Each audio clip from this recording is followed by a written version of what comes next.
সর্বপ্রথম সূর্যের তাপে মাথাটা টাস টাস করে ফেটে যাবে, মাথার মগজগুলি গলে গলে গলে গলে গলে গলে পড়তে থাকবে। পানির পিপাসায় কলিজাটা শুকাইয়া জিহ্বাটা কুকুরের মতো বাহির হয়ে যাবে। এবার বাংলা চিৎকার দিয়ে বলে, মালিক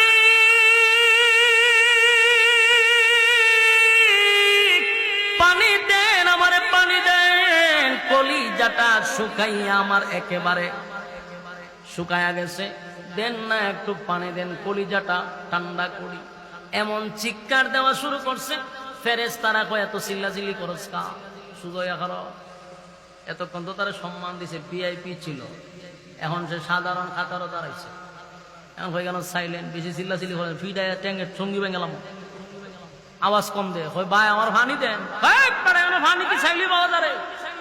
এখানে পানি খাইতে গেলে কমপক্ষে 500 বছরের ইবাদত লাগবে, 1 গ্লাস পানি। তাই 100 বছর ইবাদত করছে, 1 গ্লাস পানি খাইতে ইবাদত লাগে কত বছর? 500। এমন ভাবে কলিজা শুকাইছে, পানির জন্য পাগল হয়ে গেছে। চিৎকার দেয়, আমার 500 বছরের ইবাদত যদি লাগে, আমি পানি খাইতেছি। চিৎকার দেওয়া শুরু করলো, পানি পানি পানি বলে। তখন তার 1 গ্লাস পানি দেওয়া হয়েছে, বিনিময় হলো 500 বছরের ইবাদত। পানিটা যখন পান করছে, তখন তো দেখি এত পিপাসার মধ্যে 1 গ্লাস পানি কি তার তৃষ্ণা নিবারণ হবে? তৃষ্ণা নিবারণ হয় নাই। কলিজা পাটা পিপাসার মধ্যে 1 গ্লাস পানি তার কলিজা ভিজেও নাই। এখন পানি পান করার পরে আবার চিৎকার শুরু করছে, আমারে পানি দাও, পানি দাও, পানি দাও। কয় এখন আরো 500 বছর ইবাদত আসেনি তার ইবাদতের অ্যাকাউন্টে কোনো কিছু না, সব খালি। আল্লাহ বলেন, বান্দারে জাহান্নামে লইয়া যাও, এর তো কিছু নাই। এখন কই দিব? 1 গ্লাস পানি দিয়া তার সব শেষ। বেড়াগিরি যে করছেন, ইবাদত করছে, অন নাই অ্যাকাউন্টে বিন্দু পরিমাণ ইবাদত। অন কই যাব? জাহান্নাম। তেরে ঠাই না দূরে লইতে জানা যা, তখন পিছন দিয়া ছায়ার আল্লাহ আমার ইবাদত লাগবে না।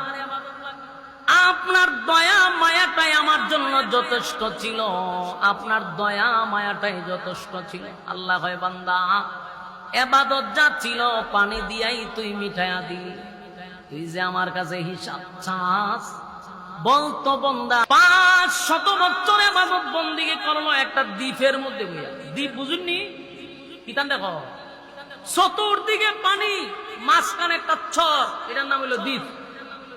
অনেক বড় কথা কয়, আগে তো দ্বীপটা বুঝতেই পাবেন। সেন্ট মার্টিন গেছেন নি? কেউ গেছে না, চিন্তাও না। এরকম মনে করো নদীর মাঝখানে অথবা সাগরের মাঝখানে যে বালু কেন জমে না, দেখবেন যে গর্ত তুলে তোরা হয়, এটারে দ্বীপ কয়। তো একটা দ্বীপের মধ্যে একজন লোক 500 বছর ইবাদত করছে। আল্লাহ রাসূল সাহাবীদেরকে বলতেছে যে 500 বছর ইবাদত করতে গিয়ে তার একটা গুনাহও নাই। দেখুন তো সুবহানাল্লাহ, 500 বছর ইবাদত করছে, কি নাই? একটা গুনাহও নাই। তো এই একটা গুনাহও নাই 500 বছর ইবাদত করে। আল্লাহ রাসূল কয়, এই ব্যক্তিটা একদিন আল্লাহর দ্বারে দোয়া করছে, মালিক আপনি আমারে মৃত্যুর সময় সেজদারত অবস্থায় মৃত্যুটা দিবেন, সেজদারত অবস্থায় আমার মৃত্যু দিবেন। কিয়ামতের কঠিন ময়দানে যেন আমি সেজদার থেকে মাথা উঠায় আপনার সামনে দাঁড়াইতে পারি। সুবহানাল্লাহ। যেই ব্যক্তিরা 500 বছর আমার মালিকের ইবাদত করলো রে, একটা গুনাহ করলো না, এই লোকটা যদি আল্লাহর কাছে দোয়া করে, বুঝেননি দোয়া কবুল হইব, ডাইরেক্ট দোয়া কবুল হয়ে গেছে। লোকটা মৃত্যুর সময় সেজদারত অবস্থায় মৃত্যুবরণ করছে। সুবহানাল্লাহ। আল্লাহর নবী বলেন, কিয়ামতের কঠিন ময়দানে ওই লোকটা সেজদার থেকে মাথা উঠাইব আর আল্লাহর সামনে দাঁড়াইব। আল্লাহ রাব্বুল আলামিন এই লোকটারে দেখার পরে ফেরেশতাদেরকে উদ্দেশ্য করে আল্লাহ বলবেন, ফেরেশতারা রে, এই বান্দাটা আমার 500 বছর ইবাদত করলো, একটা গুনাহও আমার বান্দা করে নাই। আমার বান্দাটারে আমার দয়া মায়া দিয়া জান্নাতে ঢুকায়া দে। কথাটা মনোযোগ দিয়ে শুন, আল্লাহ কি কইছে? দয়া মায়া দিয়া বান্দারে জান্নাতে ঢুকায়া দেয়। এই লোকটা ছিল বনি ইসরাইলের লোক। জানা রাখবেন, বনি ইসরাইল কিন্তু মারাত্মক জাতে কি ছিল, ও বনি ইসরাইলি ছিল। এই লোকটা তখন পিছন দিকে চায়, আল্লাহ আপনার দয়া মায়ায় যদি জান্নাতে যেতে হয় গো, তাহলে আমার 500 বছরের ইবাদত গেল কোথায়? জাতে কিতা বনি ইসরাইল। আল্লাহ কয় আরে দয়া মায়া করে জান্নাত দে, আরে তো পিছনে হারিয়া কয় দয়া মায়া করে যদি জান্নাত দিবেন তা আমার আমল কাছে কই। এরপর আল্লাহ আবার বলতেছে, এই বললাম 500 বছর ইবাদত বন্দি করতে গিয়ে একটা গুনাহ করে নাই। আমার বন্দাটারে আমার দয়া মায়া দিয়ে বন্দারে জান্নাতে ঢোকায়া দে। কিন্তু যাতে কি বনি ইসরাইল আবার পিছন দিকে তাকায়া কয়, মালিক দয়া মায়ায় যদি জান্নাত পাওয়া লাগে গো, 500 বছরের ইবাদত বন্দেগী আমার কোথায় গেল? এখন আল্লাহ কয়, আচ্ছা তুই 500 বছরের ইবাদত চাস না আমার কাছে? বলে হ, লাইনো দাঁড়া, দাঁড়া লাইনো, সুজা জান্নাত দিছান তোর ভালো লাগে। তুই তো যাতে বনি ইসরাইল, এটা তো আমার জানা আছে। তুই না খারো লাইনো খারো, এটা যে লাইনো খারা করছে জানেন নি কত বছরের লাইন? ওই একটা কইতে পারেন, ওই ওয়াজ করতাম গুরুস্থানে বসে আমি ওয়াজ করতাম। হ্যাঁ কথা বুঝিনি, লাইনো যে দাঁড় করাইছে কত বছর, 50,000 বছর। এরপরে সুবহানাল্লাহ, এটা আনসারী সাহেবের এলাকা যদি আসে এই অবস্থা হয় আপনার আর কইব তো মুর্দার সামনে ওয়াজ করলে তো খবর 2-3 জন হারিয়ে গেল ওই লোকখানে। এরপরে আপনার খবর নাই। আমি এমন একটা মুসিবত আছে আপনারা, তারে আল্লাহ সুদা দিছে জান্নাত, কথা বুঝতেছে? কিন্তু হে কিতা কও দয়া মায়া না, আমার 500 বছর ইবাদত কর, 2 বার হওয়ার পর আল্লাহ হয়তো লাইনে খারো, লাইনে যারা দাঁড় করাইছে জানেনি কত বছর? 500 বছর। খারো লাইনও দাঁড়ানির মানে হিসাব কিতাব দিয়ে এর ভরে যা। এখন সে লাইনও দাঁড়াইছে, 500 বছরের ইবাদতের ভিতরে একটা অহংকার ঢুকছে। এর লেগে কইছি অহংকার জীবন শেষ করে আলা। এর ভিতরে তকব্বুরি ঢুকছে, আমি 500 বছরের ইবাদত করছি, আমার একটা গুনাহ নাই, এটা বেড়াগিরি দেখাইতেছে। আল্লাহ দিছে রে দয়া মায়া করে জান্নাতে, এখন আমার ইবাদত কর। আল্লাহ খারো তুই ইবাদতের হিসাব লাইনও খারো, লাইনও খারি এর হিসাব দিতে দিছে, তার এখন লাইনও খারাপ করে। এখন লাইনও যে দাঁড়াইছে, সূর্য কই আছে? সূর্য লাইনে আছে নিচে, হাসরের মাঠে সূর্য কই থাকবো? এখন আছে কোথা? এখন আছে কমপক্ষে 9,30,00,000 মাইল উপরে। এরপরও তাপ সহ্য করতে পারতেছি না। কথা কই না তুই? আজকা যে রুদ্র গেছে, সব্বনা সব্বনা বুঝা গেছে আমরা সৌদির মাঠায় পড়ছি, এই পরিমাণ রুদ্র দিছে। অথচ এই সূর্যটা বর্তমান বিজ্ঞান বলে 9,30,00,000 মাইল উপরে। সুবহানাল্লাহ। এরপর মাটি ফাইটা যায়, আর সেদিন মাত্র কয়েক হাত উপরে সূর্য হারা থাকবে। বুঝুন অবস্থাটা কি? লাইনও দাঁড়াইছে, সূর্য তার মাথার উপর।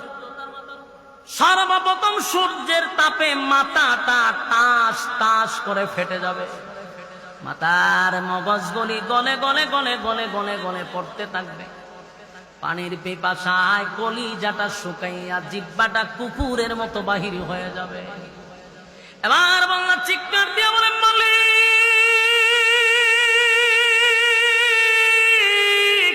পানি দেন, আমারে পানি দেন, কলিজাটা শুকাইয়া আমার একেবারে শুকায়া গেছে, দেন না একটু পানি দেন, কলিজাটা ঠান্ডা করি। এমন চিৎকার দেওয়া শুরু করছে। ফেরেশতারা কয় এত চিল্লাচিল্লি করস কা? সুজয়া করো। এতক্ষণ তো তারা সম্মান দিছে, ভিআইপি ছিল, এখন সে সাধারণ খাতারও দাঁড়াইছে। এখন হয়ে গেল সাইলেন্ট, বেশি চিল্লাচিল্লি করেন, ফিটাইয়া ট্যাঙ্গের সঙ্গী ভেঙেলাম, আওয়াজ কম দে। কই ভাই আমার পানি দেন। পানি কি চাইলি পাওয়া যায়? এখানে পানি খাইতে গেলে কমপক্ষে 500 বছরের ইবাদত লাগবে 1 গ্লাস পানি। তাই আমি কত বছর ইবাদত করছে? 1 গ্লাস পানি খাইতে ইবাদত লাগে কত বছর? 500 বছর। এমন ভাবে কলিজা শুকাইছে, পানির জন্য পাগল হয়ে গেছে। চিৎকার দেয়, আমার 500 বছরের ইবাদত যদি লাগে, আমি পানি খাইতেছি। চিৎকার দেওয়া শুরু করলো, পানি পানি পানি বলে। তখন তার 1 গ্লাস পানি দেওয়া হয়েছে, বিনিময় হলো 500 বছরের ইবাদত। পানিটা যখন পান করছে তখন তো দেখি এত পিপাসার মধ্যে এক গ্লাস পানি কি তার তৃষ্ণা নিবারণ হবে? তৃষ্ণা নিবারণ হয় নাই। কলিজা পাটা পিপাসার মধ্যে এক গ্লাস পানি তার কলিজা ভিজেও নাই। এখন পানি পান করার পরে আবার চিৎকার শুরু করছে, আমারে পানি দাও, পানি দাও, পানি দাও। কয় এখন আরো 500 বছর ইবাদত আসেনি তার ইবাদতের অ্যাকাউন্টে কোনো কিছু না, সব খালি। আল্লাহ বলেন বান্দারে জাহান্নামে লইয়া যাও, এর তো কিছু নাই। এখন কই দিব? এক গ্লাস পানি দিয়া তার সব শেষ। বেড়াগিরি যে করছেন ইবাদত করছে, অন নাই অ্যাকাউন্টে বিন্দু পরিমাণ ইবাদত, অন কই যাব? জাহান্নাম। এর ঠাই না দূরে লইতে জানা যা তখন পিছন দিয়া ছায় আর আল্লাহ আমার ইবাদত লাগবে না। আপনার দয়া মায়াটাই আমার জন্য যথেষ্ট ছিল, আপনার দয়া মায়াটাই যথেষ্ট ছিল। আল্লাহ হয় বান্দা ইবাদত যা ছিল পানি দিয়াই তুই মিঠাইয়া দিলি, তুই যে আমার কাছে হিসাব চাস। বলতো বান্দা 500 বছর ইবাদত করতে গিয়া কত গ্লাস মিষ্টি পানি আমি আল্লাহ তোরে দুনিয়ায় পান করাইছি, কত গ্লাস পানি তুই দুনিয়ায় পান করলি রে? বল, আমি যে তোরে একটা দ্বীপের মধ্যে চতুর্দিকে সমুদ্রের পানিগুলা হলো লবণাক্ত, ওই পানি পান করার উপযুক্ত না, কিন্তু আমি আল্লাহ দ্বীপের ভিতরে তোরে মিষ্টি পানির ব্যবস্থা করে দিলাম, তুই আমার ইবাদত করস, এই জন্য তোরে পানি পান করাইলাম। আর প্রতি অক্তে আমি তোরে জান্নাতি ডালিম খাওয়াইলাম, জান্নাতি ডালিম খাওয়াইয়া মিষ্টি পানি পান করাইয়া 500 বছর তোর হায়াত বাড়াইয়া দিলাম। আমি আল্লাহ তোরে সুস্থ রাখলাম। আমি মালিক যদি সুস্থ না রাখতাম, বল বান্দা ইবাদত কি তুই করতে পারতি? না, করতে পারতি না। পানি পান করাইলাম, এখন হিসাব দে 500 বছরে কত গ্লাস পানি খাইলি, 500 বছরে কতটা ডালিম খাইলি। আমি আল্লাহ সুস্থ রাখছি, পাই পাই করে হিসাব দে। বন্দা কি হিসাব দেওয়া সম্ভব? এবার বন্দারে জাহান্নামে না, বন্দা পিছন দিকে তাকায় কয় মালিক বুঝতে পারি নাই আপনার দয়া মায়া ছাড়া জান্নাতে যাওয়ার সম্ভব না। কোন মানুষ তার ইবাদত দিয়া, শুধু ইবাদত দিয়া জান্নাতে যেতে পারবে এটার কোনো গ্যারান্টি নাই। ইবাদত দিয়া জান্নাত পাওয়া সম্ভব না যদি আল্লাহর দয়া মায়া না থাকে। এখন এই ওয়াজ শোনার পরে আগামী কালকের থেকে ইবাদত বাদ দিয়া দিবেন, কথা কেন? ইবাদত যদি বাদ দিয়ে হুজুরে কইছে ইবাদত দিয়া জান্নাতে যাওয়া যেত না, তাহলে যাইবেন কেন? দয়া মায়া। তো দয়া মায়া করবো কারে? সরকারি চাকরি কারে দেয়? লেখাপড়া আছে যার, কথা কয় না। লেখাপড়া থাকলে না সরকারি চাকরি দিতাম। আমরা লেখা নাই, পড়া নাই, আমরা নাম লেখতারেন না, লাইনকে দাঁড়াইছেন, কিতাব লেখাইছ বলে সরকারি চাকরি হতাম। কোনছেন কিতাতে বাইরিব খাসা খঞ্চি দিয়া আধা ঘন্টা ফিটানির পরে কইব বাড়ি কৌ বলে মমিশিক যাবাই যা। তুই জানোস না দেন সার্টিফিকেট লই এমন লাগে। তো আল্লাহ দয়া মায়া করবে তাদেরকে যাদের ইবাদত আছে, কথা কই না? দয়া মায়া তাদেরকে করা হবে যাদের ইবাদত বন্দেগী আছে, আল্লাহ তাদেরকে দয়া মায়া করবে। আর যদি মনে করেন যে শুধু ইবাদত দিয়া জান্নাতে যাব, ও বনি ইসরাইলের লোকের মতো।